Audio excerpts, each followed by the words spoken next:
Hello everyone, क्या हाल है आप सबका। उम्मीद करती हूँ कि आप सब ठीक होंगे। मैं भी बिल्कुल ठीक हूँ। Welcome back to the new vlog.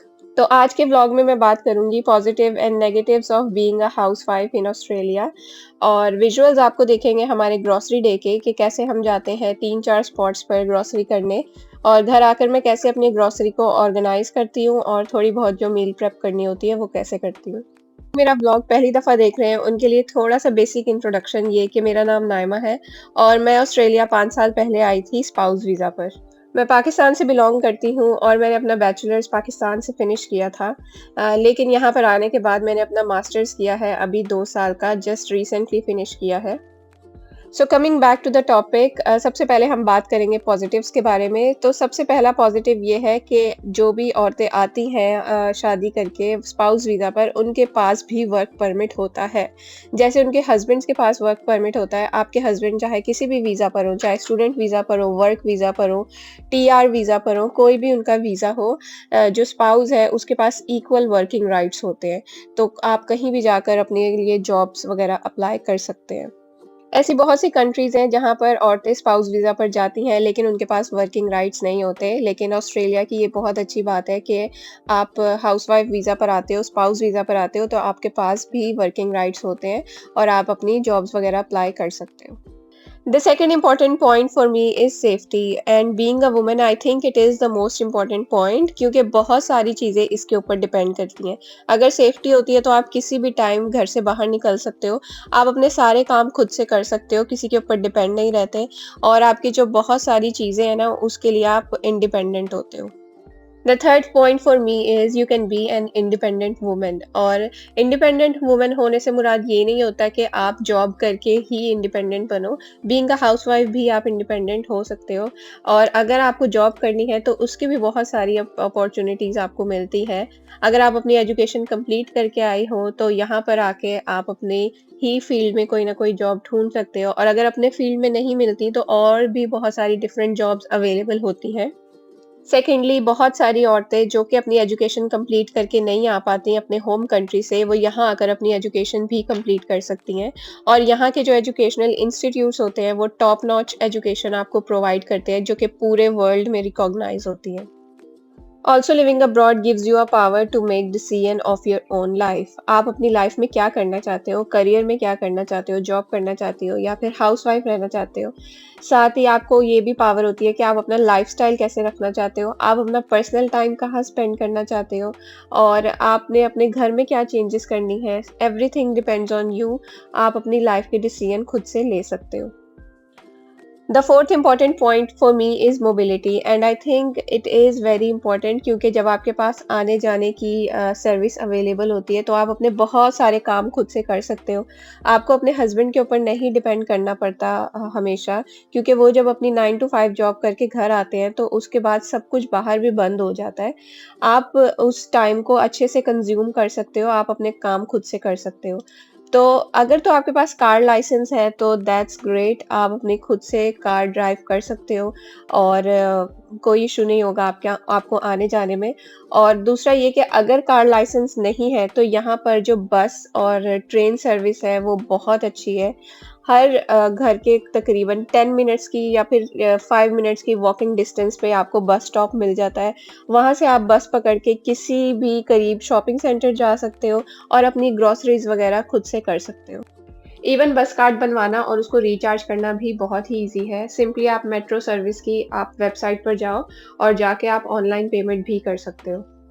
And if we talk about the car driving, तो कार ड्राइव करने के लिए आपको लाइसेंस चाहिए होता है। बहुत सारे लोग इंटरनेशनल लाइसेंस लेकर आते हैं और उस लाइसेंस को फिर यहाँ पर आके वो ऑस्ट्रेलियन लाइसेंस में भी कन्वर्ट करवा सकते हैं। और दूसरा ये कि अगर आपके पास बिल्कुल भी कोई लाइसेंस नहीं है अपनी होम कंट्री से, तो यहाँ पर आकर आप लर्नर परमिट लेकर उसके आपने लॉग बुक वगैरह फिल करनी होती है, उसके आवर्स कंप्लीट करने होते हैं, और फिर आवर्स कंप्लीट करने के बाद आप अपना ड्राइविंग टेस्ट दे के आप अपना लाइसेंस ले सकते हो। लेकिन अगर जिनके पास कार नहीं है या लाइसेंस नहीं है तो वो सिंपली बस या फिर ट्रेन सर्विस यूज़ करके एक जगह से दूसरी जगह आ जा सकते हैं। It is very good specially for the new immigrants. जो नए इमिग्रेंट्स आते हैं उनको एक जगह से दूसरी जगह जॉब पे आना-जाना जब होता है, तो उनको ये बस सर्विस और ट्रेन सर्विस बहुत ज़्यादा काम आती है। The fifth important point for me is access to health care, और एक्सेस होना हेल्थ केयर की बहुत इंपॉर्टेंट है। एक ये नेगेटिव एक्सपेक्ट है कि अगर आप हॉस्पिटल्स में जाते हो तो वहाँ पर आपको जल्दी नहीं देखते, वहाँ पर बहुत ज़्यादा टाइम आपका लग जाता है। लेकिन दूसरा पॉइंट ये कि मेडिकल सेंटर्स यहाँ पर ऑलमोस्ट हर सबर्ब्स में ही बने होते हैं, तो आपके करीब ही मेडिकल सेंटर होता है। उसमें कॉल करके आप अपनी अपॉइंटमेंट बुक कर सकते हो और डॉक्टर के साथ कंसल्ट कर सकते हो। मोस्टली हॉस्पिटल्स जाने की ज़रूरत ही नहीं पड़ती, क्योंकि आपको जीपी की अपॉइंटमेंट मिल जाती है अपने करीब वाले मेडिकल सेंटर में या जिस भी आप डॉक्टर को दिखाते हो। लेकिन अगर आपको हॉस्पिटल सर्विस लेनी पड़ती है तो वो इतनी अच्छी नहीं है, उसके लिए आपको बहुत-बहुत ज़्यादा टाइम वेट करना पड़ता है, 4-4 5-5 घंटे। बहुत ज़्यादा इमरजेंसी सिचुएशन हो तो वो आपको फिर प्रायोरिटी देते हैं और आपको पहले चेक करते हैं। लेकिन मेरा हॉस्पिटल का एक्सपीरियंस इतना अच्छा नहीं रहा। जब भी मैं गई हूँ 5-5 6-6 घंटे वेट करवाते हैं और फिर उसके बाद आपका टर्न आता है।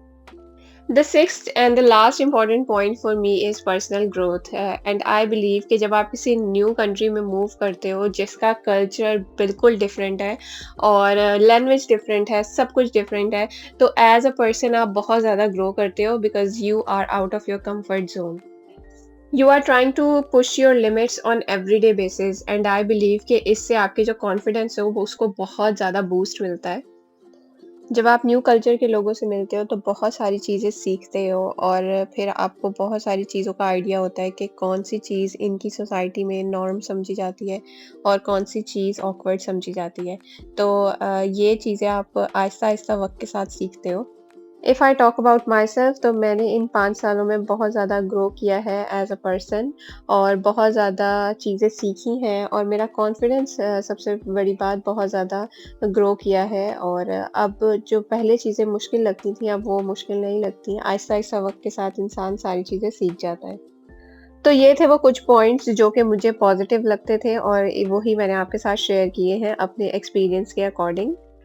मेबी जो मुझे चीज़ें पॉज़िटिव लगी हैं, वो आपको पॉज़िटिव ना लगी हों, आपका उसमें अच्छा एक्सपीरियंस ना रहा हो। लेकिन क्योंकि सबके डिफरेंट एक्सपीरियंस होते हैं, तो सबके डिफरेंट पॉज़िटिव भी होते हैं। तो let's talk about the negative points now. So the first negative point for me is distance from family members and friends, क्योंकि आप सब कुछ छोड़ के एक नए कंट्री में मूव होते हो तो वो ही आपकी जो फैमिली फ्रेंड्स हैं वो पीछे रह जाते हैं और आप जब एक नई कंट्री में मूव होते हो तो आप बहुत ज़्यादा मिस करते हो उन सबको।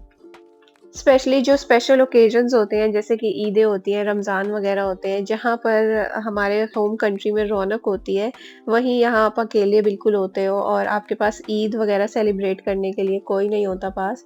ऑल्दो आपके पास फैमिली फ्रेंड्स होते हैं, जिनके पास आप आ जा सकते हो और उनसे मिल सकते हो। लेकिन ईद पर और ऐसे स्पेशल इवेंट्स पर आपको बहुत ज़्यादा याद आती है अपनी फैमिली की। फैमिली वाली फीलिंग नहीं आती, चाहे आप जितने भी लोगों से मिल लो। लेकिन जो आपकी जो फैमिली की कमी है ना, वो कभी भी पूरी नहीं होती।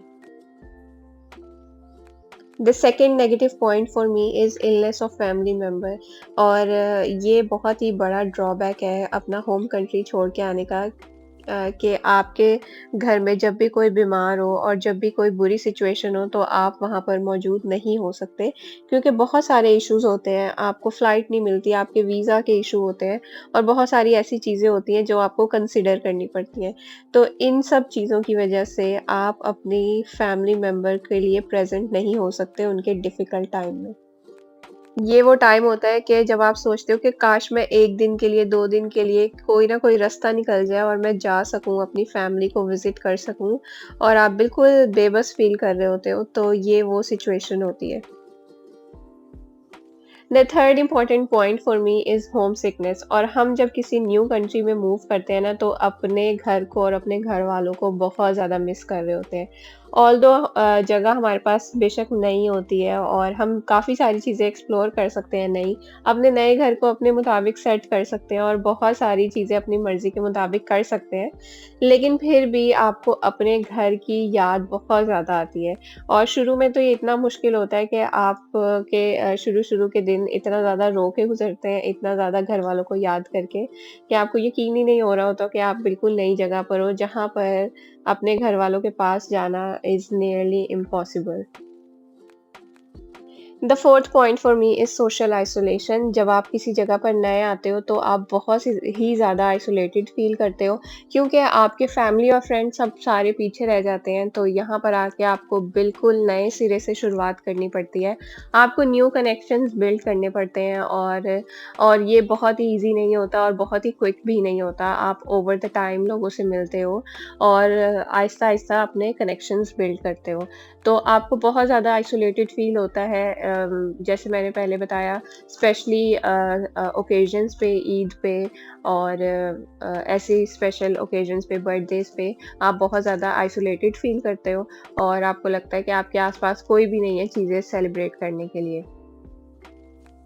The fifth negative point for me is family gatherings. जब आपके होम कंट्री में फैमिली गैदरिंग्स होती हैं, जैसे कि दावत वगैरह पे सब इकट्ठे हुए हैं और कोई स्पेशल ओकेजन है या किसी की शादी है, तो आप बहुत ज़्यादा मिस करते हो उस चीज़ को और आप चाहते हो कि मैं काश होती वहाँ पे और अटेंड कर सकती। तो ये स्पेशल इवेंट्स आपको बहुत ज़्यादा याद आते हैं।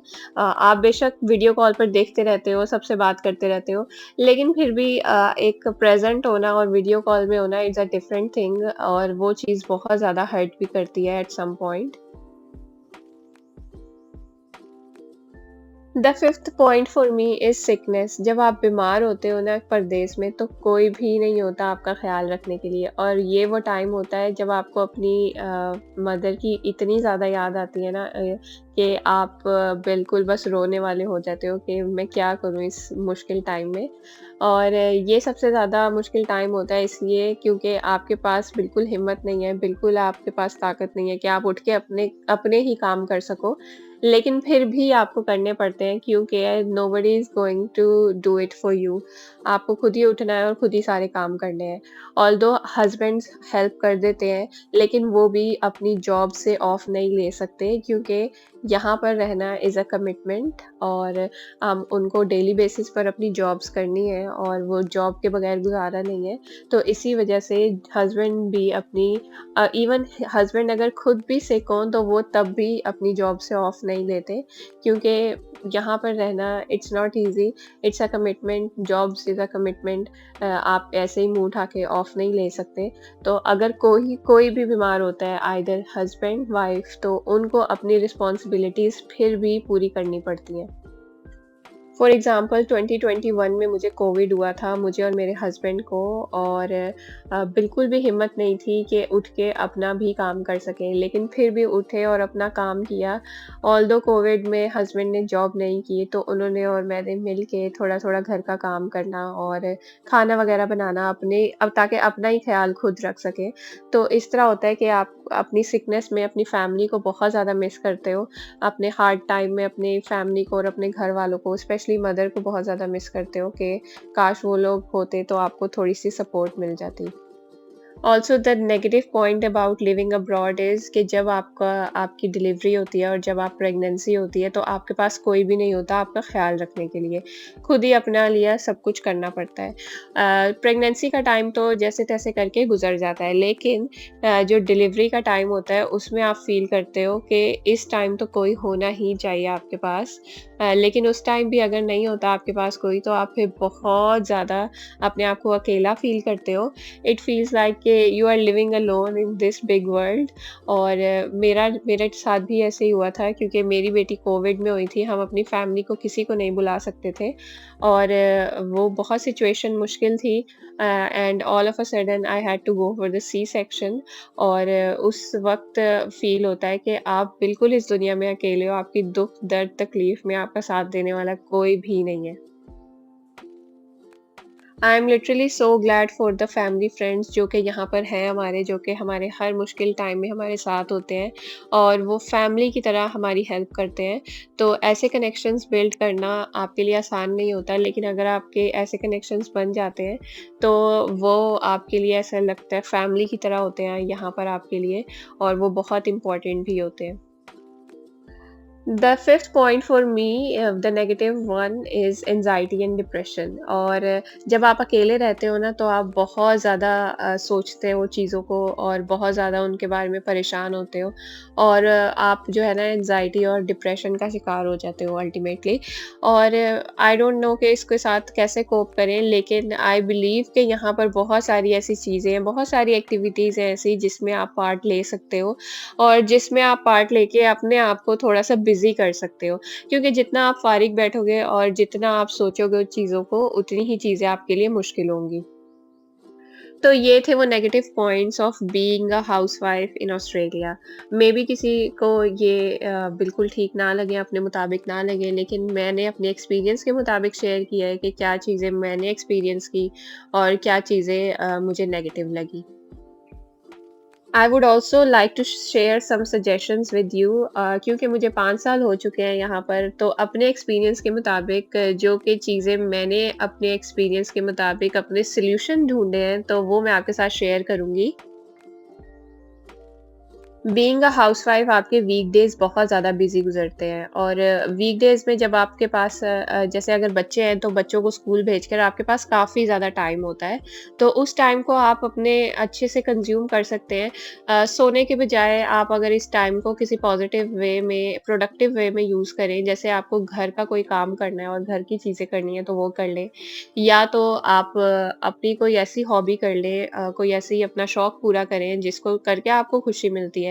जैसे कि मुझे यूट्यूब की वीडियोज़ बनाना अच्छा लगता है, तो जब मेरी बेटी स्कूल गई होती है और मेरे हस्बैंड भी जॉब पे होते हैं, तो मैं अपनी वीडियोज़ की एडिटिंग वगैरह कर लेती हूँ या वीडियोज़ रिकॉर्ड कर लेती हूँ। और इस तरह ये है कि मेरा माइंड भी बिज़ी रहता है और मैं ज़्यादा चीज़ों को ओवर एक्ज़ैजरेट भी नहीं करती। आप अपनी पसंद के मुताबिक आप अपना टाइम इन्वेस्ट कर सकते हैं अपनी हॉबी में। जैसे किसी को अगर पेंटिंग पसंद होती है तो उस वो फ्री टाइम में पेंटिंग करे और अपना टाइम अच्छे तरीके से स्पेंड करे, ताकि आपको ये ना फ़ील हो कि आप कुछ भी प्रोडक्टिव नहीं कर रहे लाइफ़ में। अगर हस्बैंड और बच्चे जैसे स्कूल गए हुए हैं, वो टाइम अगर आप सो के गुज़ार देते हैं तो उस टाइम जब हस्बैंड और बच्चों के आने का टाइम होता है तो आपके पास बहुत लिमिटेड टाइम रह जाता है फिर घर को देखने का और खाना वगैरह प्रिपेयर करने का। तो उसमें जब आप काम करते हैं ना जल्दी-जल्दी तो वो काफ़ी स्ट्रेसफुल होता है। इससे बेटर ये है कि आप अपने बच्चों को स्कूल ड्रॉप करें और फिर आके अपने घर के सारे काम कर लें और साथ ही अपनी हॉबी को भी टाइम दे लें। The second suggestion would be to make the metro bus card as soon as possible। और ये गलती मैंने भी की थी। पहले साल में मैंने कोई मेट्रो कार्ड नहीं बनवाया और मैं घर पे ही बैठी रही और इसी तरह बस हस्बैंड का वेट करना कि जब वो आएँगे, तो वो ही मुझे लेकर जाएँगे। अपने लिए कोई भी चीज़ चाहिए तो बस वो वेट में मैं बैठी होती थी कि हस्बैंड आएँगे, हस्बैंड लेकर जाएँगे और इसी तरह उन पे डिपेंडेंट रहती थी। लेकिन जब से मैंने बस कार्ड बनवाया है, पहला साल ऐसे ही गुज़रा, उसके बाद मैंने बस कार्ड बनवा लिया। उसके बाद मेरे लिए बहुत आसानी हो गई। मैंने अपनी बेटी को प्लेग्राउंड लेके आना-जाना, कहीं भी आना-जाना होना और अपने लिए जो इम्पोर्टेंट ग्रोसरी चाहिए, जो कि जैसे उसी वक़्त आपको चाहिए, आपको लेकर आनी है, तो मैं खुद ही चली जाती थी। और ये कि आपके लिए मोबिलिटी बहुत ज़्यादा आसान हो जाती है। आपको अपनी शॉपिंग करनी है, कोई भी चीज़ चाहिए, आप खुद ही से जा सकते हो। आपको ये नहीं वेट करना पड़ेगा कि हस्बैंड आएँगे, वो लेकर जाएँगे। क्योंकि इस तरह बहुत ज़्यादा रिलेशनशिप में प्रॉब्लम्स आती हैं, क्योंकि आपके हस्बैंड भी बहुत सारी चीज़ें बैक एंड पे देख रहे होते हैं, जो कि आपको नज़र नहीं आ रही होती। लेकिन उनकी लाइफ़ भी बहुत ज़्यादा हेक्टिक चल रही होती है। तो इसमें अगर आप अपनी भी प्रॉब्लम्स उनके ऊपर डालेंगे, तो ये आपके लिए बहुत ज़्यादा प्रॉब्लमैटिक हो जाएगा, specially for your relationship. The third suggestion would be कि आप अपने कुछ ऐसे अच्छे मिलने-जुलने वाले लोग बनाएँ, जो कि आपके मुश्किल वक़्त में आपके साथ खड़े हों, जो कि आपके काम आ सकें और जो कि आपको फैमिली की तरह फ़ील हो कि हाँ, ये वाक़ई फैमिली की तरह है। और हर कोई ऐसा नहीं होता कि जिसके लिए आप फ़ील कर सको कि ये वाक़ई हमारी फैमिली है और ये हमारे हार्ड टाइम्स में और अच्छे-बुरे टाइम में हमारे साथ होंगे। हर कोई ऐसा नहीं होता और ऐसे लोग मिलना भी बहुत मुश्किल होता है, बहुत रेयर होते हैं ऐसे। लेकिन अगर आपके ऐसे कनेक्शंस बन जाते हैं और ऐसे लोग आपको मिल जाते हैं, तो उनके साथ फिर आपको हमेशा अपना अच्छा रिलेशनशिप कायम रखना चाहिए और उनको एज़ आप फैमिली ही समझें, क्योंकि यहाँ पर वही आपकी फैमिली है, वही आपको देखने वाले हैं आपके अच्छे-बुरे टाइम्स में और इनके अलावा कोई भी नहीं है आपका। द फोर्थ और the fifth suggestion what ever it is के आप अपने लिए भी कुछ करें। आप अगर स्पाउस वीज़ा पर आती हैं यहाँ पर और आपको लगता है कि हाउसवाइफ बनना is not enough for you, आप अपने लिए भी कुछ करना चाहती हैं तो ज़रूर अपने लिए कुछ करें। अगर आप अपना कोई एजुकेशन परस्यू करना चाहती हैं आगे, तो एजुकेशन भी पूरी कर सकती है। बहुत सारे डिप्लोमा के ऑप्शन भी अवेलेबल होते हैं जो कि चीप होते हैं डिग्री से, जिनकी फ़ीस चीप होती है डिग्री से, जो कि आप इजीली अफोर्ड कर सकते हैं, वो भी आप कर सकती हैं परस्यू। उसके अलावा अगर आप कोई जॉब ढूंढना चाहती हैं तो ऑनलाइन आपके पास बहुत सारे प्लेटफॉर्म्स हैं, जैसे कि इंडीड, सीक और लिंक्डइन। यहाँ पर जाके आप बहुत सारी डिफरेंट जॉब्स ढूंढ सकती हैं, जो कि आपके लिए बहुत यूज़फुल हो सकती हैं और आप अपना टाइम इसमें प्रोडक्टिवली स्पेंड कर सकते हैं। And you just need to make sure कि you are doing something in your life which is making you happy. अगर हाउस वाइफ बन के आपको खुशी मिलती है तो there is nothing wrong being a housewife. अगर तो आपको हाउसवाइफ के अलावा भी अपने लिए भी कुछ करना है तो ज़रूर कुछ ना कुछ करें। आप एक ऐसे कंट्री में हैं जहाँ पर बहुत सारी अपॉर्चुनिटीज़ हैं, बहुत सारी ऐसी चीज़ें हैं जो कि आप खुद से कर सकती हैं। तो अपना टाइम वेस्ट नहीं करें और अपने आप को लिए जो भी हो सकता है वो करें। So that's all from me today. I hope कि आपको ये ब्लॉग अच्छा लगा होगा। मैंने आप अपने एक्सपीरियंस के अकॉर्डिंग आपसे पॉजिटिव्स और नेगेटिव्स शेयर किए हैं। अगर आपके कोई पॉजिटिव्स हैं और नेगेटिव्स हैं जो कि इससे डिफरेंट हैं तो वो ज़रूर कमेंट बॉक्स में शेयर करिएगा। I would like to hear your perspective as well. और इसके अलावा अगर आपको वीडियो थोड़ी सी भी पसंद आई है तो लाइक ज़रूर कीजिएगा और चैनल को भी सब्सक्राइब कर दें अगर अभी तक आपने सब्सक्राइब नहीं किया तो। मैं मिलती हूँ इंशाल्लाह आपसे नेक्स्ट व्लॉग में, तब तक के लिए मुझे दें इजाज़त। अल्लाह हाफ़िज़।